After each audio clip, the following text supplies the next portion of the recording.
Combat ouvrier participe depuis plusieurs semaines en Guadeloupe au mouvement d'action commune avec plus de 30 syndicats, partis politiques et associations contre l'obligation vaccinale et le pass sanitaire sous peine de sanctions graves pour les travailleurs dans les entreprises. Le gouvernement laisse planer un licenciement, une suspension de salaire ou d'autres sanctions si on n'est pas vacciné. Cela est inadmissible. Macron et son gouvernement utilisent la crise sanitaire pour tenter de mettre au pas les travailleurs dans les entreprises de manière à leur faire accepter bien d'autres sacrifices. Derrière ces mesures-là, le gouvernement prépare l'application de mesures plus générales et offensives contre les travailleurs et la population, comme faire accepter l'allongement de l'âge de la retraite, la diminution des allocations chômage, puis faire accepter plus de précarité, plus de bas salaires, plus de licenciements. Il s'agit de faire accepter parallèlement la politique d'aide financière énorme distribuée aux grandes entreprises, au grand capital depuis le début de la crise sanitaire. Les milliards distribués aux grandes entreprises, quoi qu'il en coûte, génèrent des profits considérables de ces grandes entreprises. Ces profits constituent une grande partie de l'argent retiré des services publics, de la santé publique, des besoins élémentaires de la population.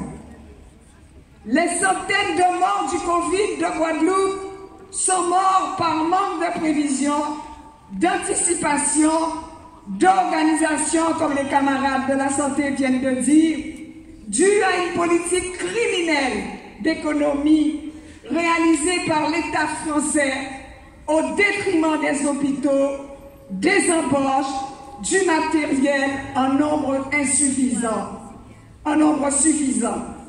La majorité des gens décédés ne sont pas morts seulement parce qu'ils n'étaient pas vaccinés.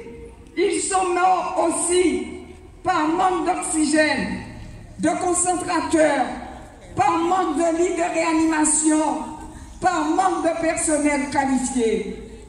Ce sont les morts d'une politique criminelle de casse de la santé publique entreprise par l'État depuis de nombreuses années.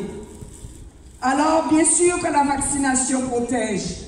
Pour l'instant, elle protège dans une très large proportion des formes graves du Covid-19 et il faut se faire vacciner pour acquérir plus de protection.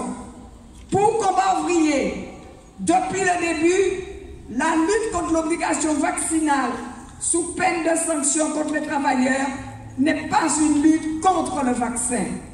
L'ennemi n'est pas le vaccin, c'est le capitalisme et son variant colonial. Nous appelons les travailleurs et la population à se joindre aux manifestations et aux meetings contre ce gouvernement et grand patronat veulent imposer aux travailleurs dans les entreprises. Nous insistons sur le respect des gestes barrières, en particulier port du masque et distanciation civique dans toutes les manifestations. Nous appelons tous les travailleurs, les camarades en lutte, à ne pas se diviser en pro-vax et anti-vax, mais à rester unis, à frapper ensemble dans la lutte commune contre la politique du gouvernement au service du grand capital et du colonialisme. Nous appelons les travailleurs et la population à se préparer à la grève générale appelée par les syndicats au début du mois de septembre.